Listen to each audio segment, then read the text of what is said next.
তীব্র গরমের মধ্যে ভয়াবহ লোডশেডিংয়ে বিপর্যস্ত গ্রামীণ জীবন, নেতিবাচক প্রভাব কৃষি ও ব্যবসা বাণিজ্যে। তেলের জন্য যানবাহনের সারিতে যেন বন্দিনগর। দেশের ইতিহাসে সর্বোচ্চ জ্বালানি মজুদ থাকার দাবি প্রতিমন্ত্রীর।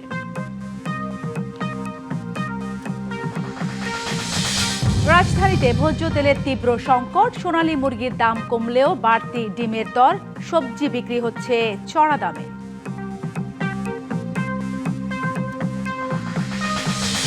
হাম আক্রান্তদের আইসোলেশন মানা হচ্ছে না, সময় মতো চিকিৎসা না হলে পরিস্থিতি ভয়ঙ্কর হওয়ার শঙ্কা বিশেষজ্ঞদের।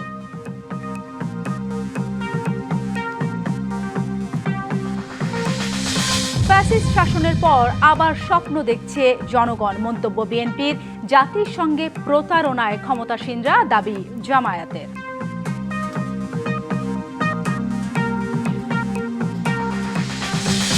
যুদ্ধবিরতি কার্যকরের 1 ঘন্টার মধ্যে লেবাননে ইসরায়েলের হামলা, দেশটিতে অ্যাম্বুলেন্স বহরে মেশিনগান দিয়ে গুলি।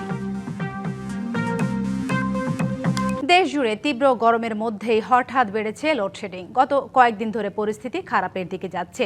দিন ও রাতের বড় একটা সময় বিদ্যুৎ থাকছে না। জ্বালানি সংকটের মধ্যে বিদ্যুৎ বিভ্রাট নেতিবাচক প্রভাব ফেলেছে কৃষি ও ব্যবসা বাণিজ্যে। এদিকে বিদ্যুৎ প্রতিমন্ত্রী বলছেন, শিল্প ও কৃষি খাতে অগ্রাধিকার ভিত্তিতে বিদ্যুৎ বিতরণ করা হচ্ছে। বৈশাখের তপ্ত দুপুর কিংবা রাতের আধার, তীব্র গরমে জনজীবনে হাঁসফাঁস। খরতাপে প্রাণ যখন ওষ্ঠাগত, তখন দেশজুড়ে হঠাৎ শুরু হয়েছে বিদ্যুৎ বিভ্রাট। এলাকাভেদে প্রতিদিন 8 থেকে 10 বার লোডশেডিং হচ্ছে বরিশাল নগরীতে। পুরো বিভাগের চিত্রও একই। বাসায় যখন যাই তখন একটু ঘুমাবো, সেই ঘুমানোর টাইমটা কারেন্ট নিয়ে যাচ্ছে। কারেন্ট 1 ঘন্টা থাকলে 2 ঘন্টা থাকে না, আমাদের সংকট হয়, আমরা চাপ দিতে পারি না। প্রতিদিন 1.5 থেকে 2 ঘন্টা লোডশেডিং হচ্ছে খুলনা নগরীতে। তবে পল্লী এলাকায় বিদ্যুৎ বিভ্রাট বেশি। লোডশেডিংয়ের মাত্রা সবচেয়ে বেশি সাতক্ষীরায়। স্থানীয়দের অভিযোগ, 24 ঘন্টায় 18 ঘন্টার মতো বিদ্যুৎ থাকছে না। বেশি বিপাকে কৃষক। বিদ্যুৎ ঠিক মতন থাকে না, 24 ঘন্টার ভিতরে 4 ঘন্টা বিদ্যুৎ পাই, তা পর্যায়ক্রমে। আমরা গরিব মানুষ, আমরা চাষি মানুষ, আমরা চাষবাস করি, আমাদের বিদ্যুৎ না দিলে ক্ষতিগ্রস্তই যাব। বিদ্যুতের যাওয়া আসায় চুয়াডাঙ্গা ও মেহেরপুরে দৈনন্দিন জীবনযাত্রায় নেমে এসেছে দুর্ভোগ। শহরের তুলনায় গ্রামাঞ্চলেই লোডশেডিং বেশি। লোডশেডিং এর অবস্থা তো বুঝলি বোঝানো যাবে না, এমন একটা অবস্থা এসে দাঁড়িয়েছে। মাঝে মধ্যে আসছে এইটুকু বলা যায়, মানে থাকছে এই কথা তো বলা যাবে না। 10 মিনিট আসছে, আবার 3 ঘন্টা চলে যাচ্ছে। এজন্য আমাদের ব্যবসা করা খুবই গায়ে বাঁধি যাচ্ছে। রাজশাহীতে শহরাঞ্চলে দিনে 2 থেকে 3 বার লোডশেডিং হলেও উপজেলা পর্যায়ে তা অসহনীয়। 1 ঘন্টা 1.5 ঘন্টার মতন আর কি বিদ্যুৎ থাকতেছে না। সামনে এসএসসি পরীক্ষা ছেলেদের, এটা সবচেয়ে বড় সমস্যা এখন। মানে গরমে খুবই অতিষ্ঠ আর কি। পাখাও নাই আগের মতো যে পাখা থাকবে পাখা ব্যবহার করব। কুড়িগ্রামে লোডশেডিং বেড়ে যাওয়ায় বিপাকে নেসকো ও পল্লী বিদ্যুতের আবাসিক ও বাণিজ্যিক গ্রাহক। এদিকে চট্টগ্রামে বিদ্যুৎ, জ্বালানি ও খনিজ সম্পদ প্রতিমন্ত্রী জানিয়েছেন, বর্তমান পরিস্থিতিতে শিল্প ও কৃষিখাতকে অগ্রাধিকার দেয়া হচ্ছে। গতকাল সন্ধ্যায় আমাদের সর্বোচ্চ চাহিদা ছিল 15,350 মেগাওয়াট, উৎপাদন ছিল 14,846 মেগাওয়াট। কৃষকের যেহেতু এটা বড় সিজন, তার পিক সময় সেই জন্য বিদ্যুৎ পায় কিংবা সেই জন্য ডিজেল পায়, এটাকে যেমন ইনশিওর করবার চেষ্টা করছি প্রায়োরিটি বেসিসে। প্যারালালি শিল্প উৎপাদন যেন কোনোভাবে বিঘ্নিত না ঘটে, কারণ এর সাথে মানুষের কর্মসংস্থানের ব্যাপার রয়েছে। অর্থনীতির চাকা সচল রাখতে লোডশেডিং সমস্যার সমাধানে সরকারকে দ্রুত পদক্ষেপ নেওয়ার তাগিদ নাগরিকদের। Habibur Rahman, DBC news desk. লোডশেডিংয়ের আরও খবর জানাতে মেহেরপুর থেকে সরাসরি যুক্ত হচ্ছেন সহকর্মী হামিদুর রহমান কাজল। কাজল, আপনি নিশ্চয়ই আমাকে শুনতে পাচ্ছেন? কাজল, একে তো দেশ জুড়ে তীব্র গরম, তার সাথে যুক্ত হয়েছে এই ভয়াবহ লোডশেডিং, সব কিছু মিলে পুরো বিপর্যস্ত হয়ে যাচ্ছে জনজীবন। কাজল, আপনার কাছে আমি জানতে চাই, মেহেরপুরে লোডশেডিংয়ের কী অবস্থা, সেখানে কত ঘন্টা বিদ্যুৎ থাকে, সব কিছু মিলে সেখানকার পরিস্থিতি জানাবেন। তীব্র জ্বালানি সংকটের পরে কিন্তু মেহেরপুরে দেখা দিয়েছে যে লোডশেডিং সেটা কিন্তু তীব্র আকার ধারণ করেছে। বিশেষ করে মেহেরপুরের যে পল্লী বিদ্যুৎ অঞ্চল রয়েছে সেই অঞ্চলে কিন্তু এটি অনেক তীব্র আকার ধারণ করেছে। দিনের বেলা থেকে রাতের বেলা থেকে শুরু করে সব সময় কিন্তু সেই লোডশেডিং দেখা দিচ্ছে। বিশেষ করে 9 ঘন্টা কিন্তু বিদ্যুৎ থাকছে না। বিদ্যুৎ না থাকাতে কিন্তু জনসাধারণের মধ্যে এক ধরনের অস্বস্তি বিরাজ করছে এবং অনেকে অসুস্থ হয়ে পড়ছে। সারাদিন পরিশ্রম করার পরে যখন মানুষ বিছানা যাচ্ছে সেই সময় বিদ্যুৎ না পেয়ে অনেকে ক্ষোভ প্রকাশ করছেন। বিশেষ করে যারা ব্যবসায়ী আছেন, অনেক ছোটো বড় কলকারখানা কিন্তু এখানে রয়েছে, তারা কিন্তু উৎপাদন ব্যবস্থা সেভাবে তাদের সেই উৎপাদন কিন্তু ব্যাহত হচ্ছে। বিশেষ করে এখন কিন্তু মেহেরপুরে বড় আবাদ চলছে, এখানে সেচ ব্যবস্থার যে বিষয় আছে সেখানে কিন্তু তেল সংকটের কারণে তারা সেচ দিতে পারছে না। পাশাপাশি তারা কিন্তু বিদ্যুৎ চালিত যে সেচ পাম্প ছিল সেই সেচ পাম্পের মাধ্যমে কিন্তু তারা সেই সেচ কাজটি পরিচালনা করে আসছিল। কিন্তু সেক্ষেত্রে বিদ্যুতের যে সমস্যা, সেই সমস্যা দেখা দেওয়ার কারণে কিন্তু এটা নিয়ে তারা অনেকটা বিভ্রান্তিতে পড়েছে। তারা আসলে বিদ্যুৎ না পাওয়ার কারণে তারা কিন্তু সেই শেষ কার্যক্রম কিন্তু তারা চালাতে পারছে না। সেক্ষেত্রে তারা বলছেন যে এইভাবে যদি চলতে থাকে তারা কিন্তু চরম বিপদে পড়বে এবং খাদ্যশস্য উৎপাদনের উপরে প্রভাব পড়বে। আর পাশাপাশি যারা ব্যবসায়ীরা আছেন, ব্যবসায়ীরা বলছেন যে তারা যদি বিদ্যুৎ না পায় তাদের যে ছোটো কলকারখানাগুলো আছে যারা উৎপাদন করে সেগুলোতেও তারা সঠিকভাবে উৎপাদন করতে পারছে না। আর এখানকার যে মেহেরপুর পল্লী বিদ্যুৎ সমিতির এজিএম আমিনুল ইসলামের সাথে আমার কথা হয়েছে, তিনি বলছেন যে বর্তমান সময়ে কিন্তু জ্বালানি সংকটের কারণে বিদ্যুৎ উৎপাদনের উপরে প্রভাব পড়েছে। পাশাপাশি এখানে যে বর্তমানে এই জেলার উপর তীব্র তাপদাহ এবং গরম চলছে, যার কারণে বিদ্যুতের চাহিদা কিন্তু বেড়েছে, যার কারণে কিন্তু এই লোডশেডিংটা চরম আকারে ধারণ করেছে। তো সাথী এই ছিল মেহেরপুর থেকে বিদ্যুৎ লোডশেডিংয়ের সর্বশেষ পরিস্থিতি। ধন্যবাদ আপনাকে। জ্বালানি তেলের জন্য যানবাহনের লাইনে যেন বন্দিনগর। রাজধানী পেট্রোল পাম্পগুলোতে প্রতিদিন দীর্ঘ হচ্ছে অপেক্ষা সারি। সময় পেরিয়ে যায় কিন্তু মেলে না কাঙ্ক্ষিত জ্বালানি। নতুন করে ডিজেলের সংকট যুক্ত হয়ে এই ভোগান্তিকে করেছে আরও গভীর। এতে জীবিকা নিয়ে শঙ্কায় হাজারো চালক। রাত পেরিয়ে সকাল, সকাল পেরিয়ে আবার রাত, তবুও শেষ হয় না অপেক্ষা। দীর্ঘ যানবাহনের সারির এই চিত্র নিত্যদিনের। 24 ঘন্টার মধ্যে কারো 16 ঘন্টায় সড়কে কাটে। চোখে ক্লান্তি, তবুও হাল ছাড়ার সুযোগ নেই, কারণ একটাই, তেল ছাড়া চাকা ঘুরবে না। চাকা না ঘুরলে থেমে যাবে জীবন। কালকে সকালে ধরেন অফিসে বেরোচ্ছে 8টার সময়, সেইভাবেই আছি মনে করেন এখন। তাহলে 8টা এখন বাজে 10টা, অর্থাৎ 26.5 ঘন্টা রানিং অলরেডি। সিরিয়াল দিয়ে 7-8 ঘন্টা লাইনে দাঁড়ায় শেষ আস্তে আস্তে বল মাইকিং করে বলে দেয় যে নাই। বাইকের উপরে কিছুক্ষণ ঘুম যায়, কিছুক্ষণ দেখা গেছে যে গল্প গুজব করি। অসহায় মানুষেরই ফ্রেন্ড হয়, এটা এখানে আবার প্রমাণ হলো।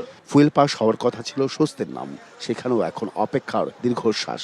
পাস হাতে নিয়েও 8 ঘন্টা লাইনে সমাধান যেন নিজেই হয়ে উঠেছে নতুন সমস্যা। একটু সেভ করে চলতেছি, যেখানে পাচ্ছি ওভাবে নিচ্ছি। তো এভাবে তো 12 ঘন্টা বা 18 ঘন্টা সিরিয়াল দিয়ে তো প্রতিদিন নেওয়া সম্ভব না। আপনার রেল গেটের ওদিকে 3-4টা পাম্প আছে, তখন ওই পাম্পগুলোতে যদি এরকম অন থাকতো তাহলে ওই 3টা পাম্প যেহেতু অফ, ওই পুরা গাড়ির প্রেসারটা এখানে এসে পড়তেছে। ওগুলা যদি একটু অন থাকতো তাহলে একটু আমরাও স্বস্তি পাইতাম, এত সিরিয়াল মেনটেন করতে হইতো না। সংকটের তালিকায় নতুন নাম যুক্ত হয়েছে ডিজেল। 2 লাইনের জায়গায় 3 লাইন, সড়কের অর্ধেক জুড়ে শুধু অপেক্ষা আর অপেক্ষা। আমি রাত্র 8টা বাজনে লাইনে দাঁড়াইছি ডিজেলের জন্য, আর এখন প্রায় সকাল 10টা মতন বাজে। এই 2 ঘন্টা ধরে আমাদের কোনো তেল দেয় না। বিএফআই প্রাইভেট যারা আছে এদেরকে তেল দেয়। কালকে রাত্রে 12:15 থেকে মহাখালী রেল লাইন পারিয়া আপনার সিরিয়ালে ধরছি, এখনো আমরা ডিজেল পাওয়ার কোনো আশঙ্কা নাই। এই সংকট সবচেয়ে বেশি নাড়া দিচ্ছে পণ্য পরিবহন খাতে। চালকদের আশঙ্কা, ডিজেল না পেলে থেমে যাবে সরবরাহ, আর সেই ধাক্কা পৌঁছাবে সরাসরি বাজারে। জ্বালানি সংকট কবে কাটবে এমন প্রশ্নের মধ্যেই সড়কে অপেক্ষা এখন রাজধানীর নতুন বাস্তবতা। Ariful Islam, DBC news, Dhaka. জ্বালানি পরিস্থিতির আরও খবর জানাতে রাজধানী বিমানবন্দর এলাকা থেকে সরাসরি যুক্ত হচ্ছেন সহকর্মী আরিফুল ইসলাম। আরিফ, আপনি সকাল থেকে আমাদের বেশ কয়েকটি পেট্রোল পাম্পের চিত্র দেখিয়েছেন। সব জায়গায় কিন্তু সেই একই ভোগান্তির চিত্র, এবং এর সাথে যেটা হচ্ছে তীব্র যানজটের সৃষ্টি হয়ে পুরো নগর স্টাক হয়ে আছে। আপনার কাছে আমি জানতে চাইবো, আপনি এখন যে এলাকায় আছেন সেখানকার পরিস্থিতি কি? সেই একই ভোগান্তির চিত্র নাকি নতুন কোনো তথ্য আছে আপনার কাছে?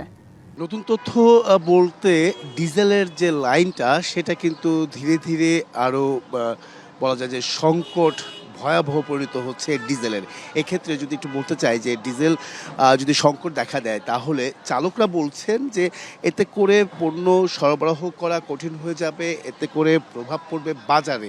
তো সেই বিষয়টাই কিন্তু আসলে একটা মূল বড় একটি ধাক্কার বিষয়, যা সাধারণ মানুষের জীবন চলার মান, আসলে জীবনযাপন করাটা আসলে কতটা কঠিন হয়ে যাবে সেটা কিন্তু একটা বড় ধাক্কা খাবে যদি এই ডিজেলের যদি সংকট থাকে। সেক্ষেত্রে আমি দেখতে পাচ্ছেন যে আমি যে জায়গাটিতে দাঁড়িয়ে আছি, যে পাম্পে দাঁড়িয়ে আছি বিমানবন্দর এলাকায়, সেই পাম্পে কিন্তু গতকাল ভোর 7টার সময় পাম্পে তেল শেষ হয়ে গেছে। এখন সবেমাত্র আসলে শুরু হলো তেল দেয়া।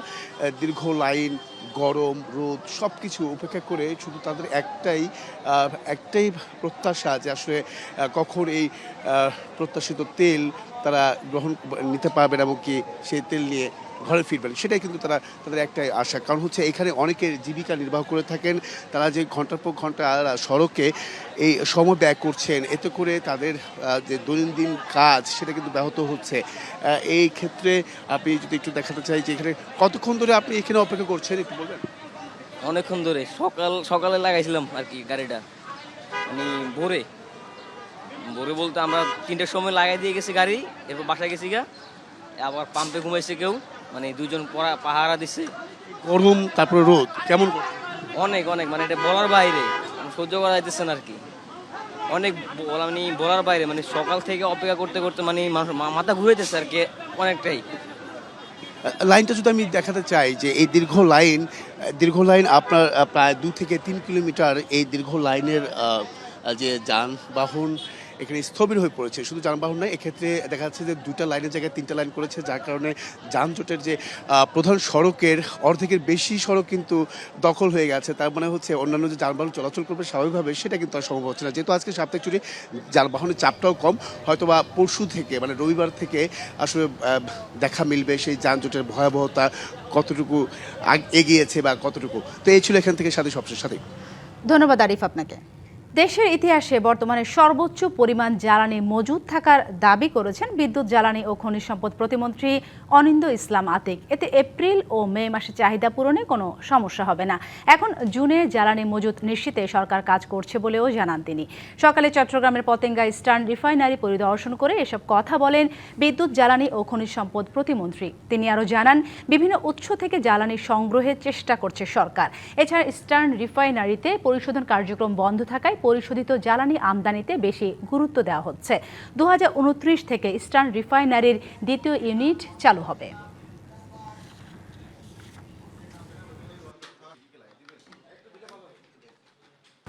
বর্তমানে বাংলাদেশের ইতিহাসে সবচাইতে বেশি পরিশোধিত জ্বালানি আমাদের মজুদ রয়েছে।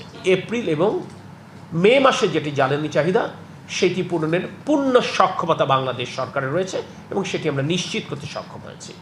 আমরা এখন মূলত জুন মাসের প্রয়োজন মেটাবার জন্য আমরা উদ্যোগ গ্রহণ করেছি, আমরা কাজ করছি।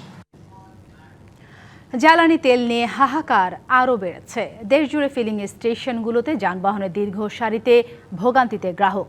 বন্দরনগরী চট্টগ্রামের পাম্পগুলোতে তেলের জন্য তীব্র ভিড় যান চালকদের, করতে হচ্ছে ঘন্টার পর ঘন্টা অপেক্ষা। এছাড়া বন্দরনগরীর বেশ কিছু পাম্প সংশ্লিষ্টদের দাবি, ডিপো থেকে তেল কম আসায় এমন পরিস্থিতি। পটুয়াখালী শহরে অল্প বিস্তর তেল মিললেও গ্রাম অঞ্চলে পরিস্থিতি আরও ভয়াবহ। 2 থেকে 3 ঘন্টা লাইনে দাঁড়িয়ে পাওয়া যাচ্ছে মাত্র 2 থেকে 3 লিটার তেল। এদিকে রাজবাড়ী জেলায় ভয়াবহ তেল সংকট দেখা দিয়েছে। দীর্ঘ সময় অপেক্ষা করে পেতে হচ্ছে ডিজেল। ইরি ও পাটের মৌসুমে তেল সংকটে বিপাকে জেলা কৃষক। তবে অতিরিক্ত দামে খোলা বাজারে ঠিকই মিলছে ডিজেল। বিদ্যুৎ থাকে না, আধা ঘন্টার মতো বিদ্যুৎ থাকে, আবার বিদ্যুৎ চলে যায়। ডিজেলও পাওয়া যাচ্ছে না যে আমরা শ্যালো ইঞ্জিন চালাবো। কারেন্ট তো নাই, এক ঘন্টা থাকে তো 13 ঘন্টা না থাকে, বুঝলেন। চার্জ দেই কমবেলা, গাড়ি চলাই কমবেলা। কারেন্টও ঠিক মতো পাওয়া যাচ্ছে না। সেক্ষেত্রে আমাদের সার্বিকভাবেই রান্নাবান্না থেকে শুরু করে বাচ্চাদের লেখাপড়া এবং কৃষিক্ষেত্রেও এই জিনিসটা আমাদের প্রভাব পড়তেছে। 300 টাকার তেল দেয়, 300 টাকার তেল নিতে আইয়া 150 টাকার তেলে ফুরিয়ে যায়। এরপর আমরা যারা রেন্টে গাড়ি চালাই, এগো তো দুর্দশা শেষ নাই। এদিকে লেবানন ও ইসরায়েলের মধ্যে যুদ্ধবিরতির ঘোষণায় বিশ্ববাজারে তেলের দাম সামান্য কমেছে। শুক্রবার সকালে এশিয়ান বাজারে তেলের দাম কমার খবর দিয়েছে বিবিসি। ব্রেন্ট ক্রুড তেলের ফিউচার্স 1% বেশি কমে প্রতি ব্যারেল $98.50 নেমে এসেছে। আর যুক্তরাষ্ট্রের অপরিশোধিত তেলের দাম 1.2% কমে প্রতি ব্যারেল $94 নিচে নেমেছে। সপ্তাহ জুড়ে ঊর্ধ্বমুখী থাকার পর শুক্রবার সকালে এশিয়ার প্রধান বাজারগুলোতে সামান্য নিম্নমুখী হয়েছে তেলের দাম। জাপানের নিক্কেই 225 সূচক 0.8% কমেছে। অন্যদিকে দক্ষিণ কোরিয়ার কোসপি 0.3% হ্রাস পেয়েছে। মার্চে যুক্তরাষ্ট্র, ইসরায়েল ও ইরান সংঘাতকে কেন্দ্র করে তেলের দাম রেকর্ড 50% পর্যন্ত বেড়েছিল। সম্প্রতি তা $100 নিচে নেমে এলেও সপ্তাহ জুড়েই $90 ঘরেই অবস্থান করছে।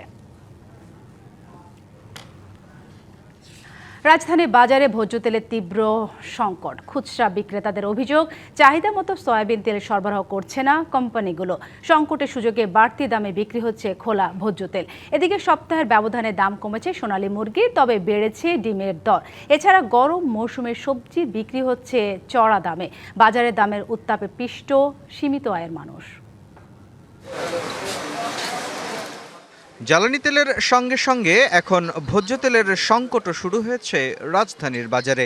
খিলগাঁও তালতলা কাঁচাবাজার ঘুরে দেখা গেল বেশিরভাগ দোকানেই নেই বোতলজাত সয়াবিন তেল।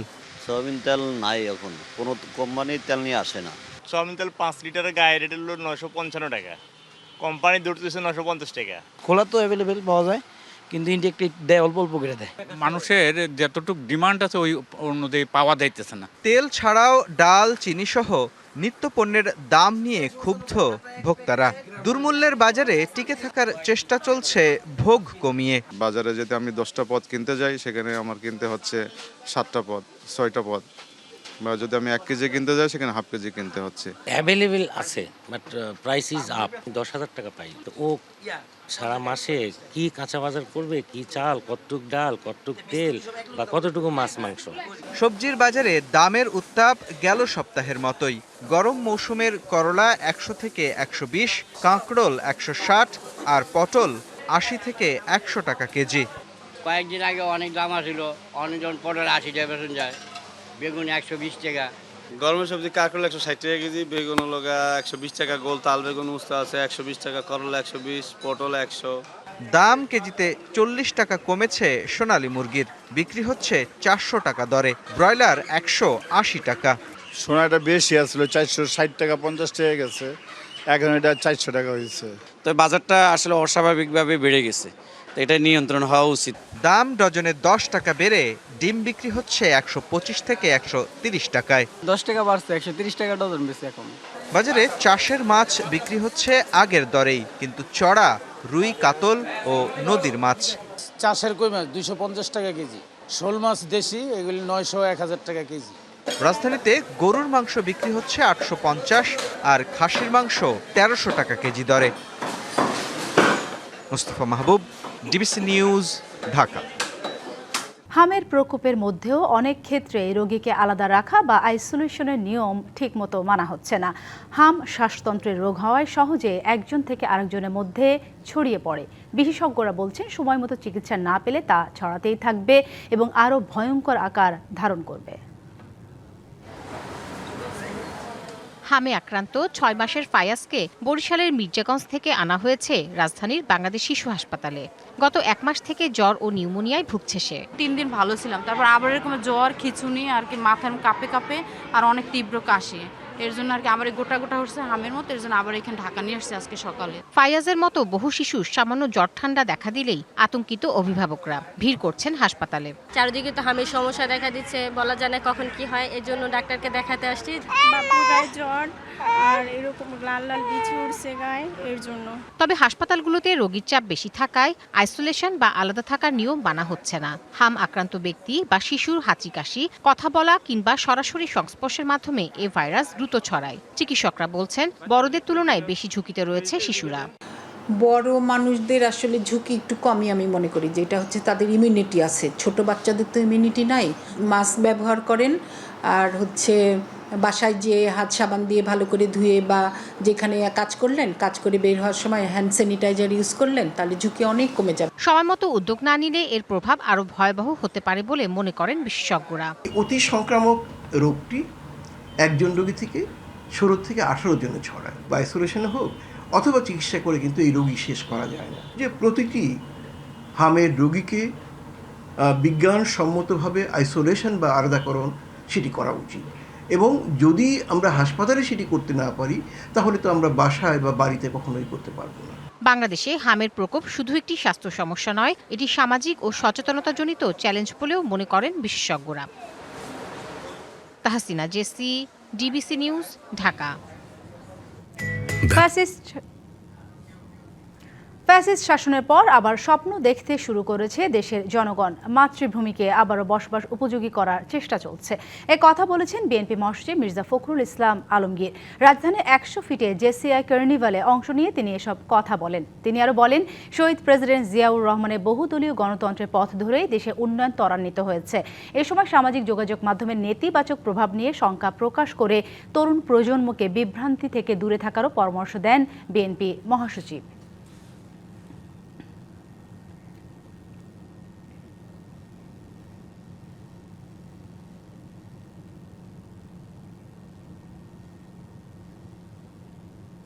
15 বছরের একটা ফ্যাসিস্ট শাসনের পরে যখন আমাদের দম বন্ধ হয়ে আসছিল, যখন আমরা কথা বলতে পারতাম না, 24 জুলাইয়ে আমাদের ছোট ছোট ছেলেরা মেয়েরা তারা প্রাণ দিচ্ছে অকাতরে দেশের পরিবর্তনের জন্য। আমাদের মনে আবার স্বপ্ন জেগে উঠেছে। আমরা আবার ভাবছি যে আমরা আমাদের এই প্রিয় দেশটাকে আমরা বাসোপযোগী করে তুলব। ত্রয়োদশ জাতীয় সংসদ নির্বাচনের মাধ্যমে জনগণের আকাঙ্ক্ষার মৃত্যু ঘটেছে, আর জনরায় নিয়ে দেশের মানুষের সঙ্গে প্রতারণা করেছে বিএনপি। এমন মন্তব্য করেছেন জামায়াত আমির ডাক্তার শফিকুর রহমান। সকালে রাজধানীর মগবাজারে জামায়াতের জেলা আমির সম্মেলনে এসব কথা বলেন তিনি। এ সময় জামায়াত আমির আরও বলেন, গণভোটের রায় প্রত্যাখ্যানের মাধ্যমে নতুন ফ্যাসিবাদের যাত্রা শুরু হয়েছে, আর এই নব্য ফ্যাসিবাদ অতীতের ফ্যাসিবাদের চেয়েও ভয়ঙ্কর হতে পারে। জামায়াত আমির জানান, ইচ্ছে মতো সংবিধান সংশোধন করে দেশ চালাতে চায় বিএনপি সরকার। এছাড়া সংসদে বিরোধী দলের কণ্ঠ রোধ করা হচ্ছে, তাই জনস্বার্থ রক্ষায় রাজপথে নামতে বাধ্য হচ্ছে 11 দলীয় ঐক্যজোট। দেশে জ্বালানি সংকট না থাকলে বিদ্যুৎ বিভ্রাট কেন হচ্ছে তা জনগণ বোঝে বলেও মন্তব্য করেন ডাক্তার শফিকুর রহমান। সাময়িকভাবে পাইয়ে দিয়েছেন, সুবিচার পাবো, সুবিচার প্রতিষ্ঠিত গেল যে নির্বাচনে যোগ সাজসের মাধ্যমে ব্যাপক অনিয়ম করে জনগণের প্রত্যাশার কবর রচনা করা হয়েছে। জ্বালানি সংকট নাই, যদি আমাদের বিদ্যুতের সংকট নাই, তাহলে লোডশেডিং কেন? এগুলা সব হলো পরস্পর বিরোধী মিথ্যাচার। সংরক্ষিত নারী আসনে বিএনপি মনোনয়ন প্রত্যাশীদের সাক্ষাৎকার গ্রহণ করা শুরু হচ্ছে আজ থেকে। এ বিষয়ে আরো জানাতে গুলশান কার্যালয় থেকে সরাসরি যুক্ত হচ্ছেন সহকর্মী ফজলে রাব্বি সৌরভ। সৌরভ, মনোনয়ন প্রত্যাশীদের সাথে বেলা 3টায় শুরু হওয়ার কথা ছিল, এখন সেখানকার পরিস্থিতি কেমন দেখতে পাচ্ছেন? বলছিলেন আর অল্প কিছুক্ষণের মধ্যেই বিএনপির সংরক্ষিত নারী আসনে যারা মনোনয়ন প্রত্যাশী তাদের সাক্ষাৎকার গ্রহণ শুরু হবে। ইতিমধ্যেই যারা মনোনয়ন প্রত্যাশী রয়েছেন, যারা দলীয় মনোনয়ন ফর্ম সংগ্রহ করেছেন এবং জমা দিয়েছেন, তারা কিছু কিছু করে কিন্তু ইতিমধ্যেই বিএনপি চেয়ারম্যানের গুলশান কার্যালয়ে প্রবেশ করতে শুরু করেছেন। আজকের এই সাক্ষাৎকার গ্রহণ অনুষ্ঠানে কিন্তু মনোনয়ন বোর্ডের প্রধান হিসেবে দায়িত্ব পালন করবেন বিএনপি চেয়ারম্যান এবং প্রধানমন্ত্রী তারেক রহমান। আজ শুক্রবার এই বেলা 3টা থেকে যে সাক্ষাৎকার গ্রহণ শুরু হবে, সেখানে আজ রংপুর, রাজশাহী, খুলনা, বরিশাল এবং ফরিদপুর অঞ্চলের যারা প্রার্থী রয়েছেন সেই সমস্ত প্রার্থীদের আজ তাদের সাক্ষাৎকার গ্রহণ করা হবে এবং আগামীকালও দুপুর 3টা থেকে এই সাক্ষাৎকার গ্রহণ অনুষ্ঠিত হবে। এর আগে গত সপ্তাহে বিএনপি নয়াপল্টনের কার্যালয় থেকে মনোনয়ন ফর্ম বিক্রি শুরু হয় এবং সেখানেই জমা দেওয়া হয়। জমা দেওয়া শেষে সেগুলো যাচাই বাছাই শেষ করে আজ থেকে এই সাক্ষাৎকার গ্রহণ অনুষ্ঠিত হচ্ছে এবং দলের সিনিয়র যুগ্ম মহাসচিব রুহুল কবির রিজভী তিনি বলেছেন, অর্থাৎ দলের সংগ্রামে, দলের সাথে যাদের সম্পৃক্ততা রয়েছে, যারা আন্দোলন সংগ্রামে ভূমিকা রেখেছে, তাদেরকে দল বিবেচনা করবে এই মনোনয়ন দেওয়ার ক্ষেত্রে এবং একই সাথে যারা ফ্যাসিবাদ বিরোধী আন্দোলনে যাদের ভূমিকা ছিল সেই সমস্ত নারী নেত্রীদেরকে মূল্যায়ন করা হবে। পাশাপাশি এবারের মনোনয়নে আমরা দেখেছি, অর্থাৎ বিএনপির বিভিন্ন সময় যারা নির্যাতিত নেত্রী রয়েছেন, ছাত্রদল নেত্রী রয়েছেন, তারাও অসংখ্য মানুষ তারা কিন্তু এই মনোনয়ন ফর্ম সংগ্রহ করেছেন এবং তারাও মনোনয়ন চাচ্ছেন। এবং আজকের এই মনোনয়ন বোর্ডের সভা থেকে দেখা যাক কি হয়, সেটি ছিল তো এখান থেকে কাদেরকে মনোনয়ন দেওয়া হবে। তো এই ছিল আমার কাছে গুলশান চেয়ারম্যানের রাজনৈতিক কার্যালয় থেকে সাক্ষাৎকারের সবশেষ তথ্য। ধন্যবাদ আপনাকে। বাংলাদেশ থেকে আনুষ্ঠানিকভাবে হজ ফ্লাইট শুরু হচ্ছে আজ। প্রধানমন্ত্রী তারেক রহমান রাতে হজ ফ্লাইট কার্যক্রম উদ্বোধন করবেন। সম্প্রসারিত ফ্লাইট সূচি ও ভাড়া কমানোর উদ্যোগ সহ সব প্রস্তুতি সম্পন্ন হওয়ার পর হজ ফ্লাইট শুরু হতে যাচ্ছে। বাংলাদেশ থেকে এবছর ৭৮,৫০০ জন হজ পালন করতে সৌদি আরবে যাবেন। এর মধ্যে সরকারি ব্যবস্থাপনায় ৪,৫৬৫ জন এবং বেসরকারি ব্যবস্থাপনায় ৭৩,৯৩৫ জন হজ যাত্রী যাবেন। ধর্ম মন্ত্রণালয় জানিয়েছে রাত 12টা 20 মিনিটে শাহজালাল আন্তর্জাতিক বিমানবন্দর থেকে সৌদি আরবের জেদ্দার কিং আব্দুল আজিজ আন্তর্জাতিক বিমানবন্দরের উদ্দেশ্যে প্রথম হজ ফ্লাইটটি ছেড়ে যাবে। এতে 419 জন হজযাত্রী থাকবেন। হজ ফ্লাইট চলবে 21শে মে পর্যন্ত। কাল অনুষ্ঠিত হচ্ছে বেসরকারি শিক্ষা প্রতিষ্ঠান প্রধান ও সহকারী প্রধান নিয়োগের পরীক্ষা। 11,151টি পদের বিপরীতে প্রার্থী 53,069 জন। দেশে এই প্রথম অনুষ্ঠিত হতে যাওয়া এই পরীক্ষার জন্য নেওয়া হয়েছে সর্বোচ্চ সতর্ক অবস্থা। একই সাথে প্রশ্নের মান রক্ষা ও বিতর্ক এড়াতেও সর্বোচ্চ সচেতনতার কথা বলছে এনটিআরসিএ। কেউ ভারপ্রাপ্ত, কেউ বা চলতি দায়িত্বে। এই অবস্থায় সারা দেশে বেসরকারি শিক্ষা প্রতিষ্ঠান প্রধান কিংবা সহকারী প্রধানের দায়িত্ব পালন করছেন 11,151 জন শিক্ষক। এতদিন এই সব পদে নিয়োগ হতো ম্যানেজিং কমিটি কিংবা নির্ধারিত দপ্তর থেকে। মেধাবী ও যোগ্য শিক্ষকদের দায়িত্ব দিতে এবার প্রথম এই পরীক্ষার প্রচলন করেছে সরকার। শনিবার রাজধানীর 9টি কেন্দ্রে হবে পরীক্ষা। পরীক্ষার ব্যবস্থাপনা ও প্রশ্নপত্রের গোপনীয়তা নিয়ে সর্বোচ্চ সতর্কতার কথা বলছে এনটিআরসিএ।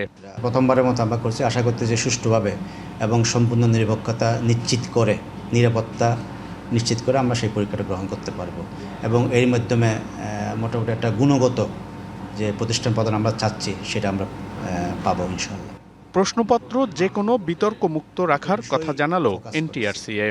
এমন কোনো প্রশ্ন যাতে না হয়, যাতে কোনো একটা পক্ষ যাতে বলতে না পারে যে এটা সেন্সিটিভ হয়েছে আমার জন্য, এবং সেটা ধর্মীয়, রাজনৈতিক, সাংস্কৃতিক এই তিনটে বিষয়ে অথবা অন্য এমন কোনো বিষয় যেটা নিয়ে একদম মিনিমাম বিতর্কের কেউ যাতে সৃষ্টি না হয় সেটা যাতে লক্ষ্য রাখা হয় এবং সেই সমস্ত প্রশ্ন যাতে অ্যাভয়েড করা হয় 100%। মোট 100 নম্বরের পরীক্ষায় 80 নম্বর থাকবে বহু নির্বাচনীতে, 12 নম্বর থাকবে শিক্ষাগত যোগ্যতায় এবং মৌখিক পরীক্ষায় থাকবে 8 নম্বর। জুনের মধ্যেই এই নিয়োগ প্রক্রিয়া সম্পন্ন করতে চায় এনটিআরসিএ। মনিরুল সোহাগ, ডিবিসি নিউজ, ঢাকা। লেবাননে 10 দিনে অস্থায়ী যুদ্ধবিরতির ঘোষণা দিয়েছেন মার্কিন প্রেসিডেন্ট ডোনাল্ড ট্রাম্প। তবে এই ঘোষণার 1 ঘন্টারও কম সময়ের মধ্যে তা লঙ্ঘনের অভিযোগ এনেছে লেবাননের সেনাবাহিনী।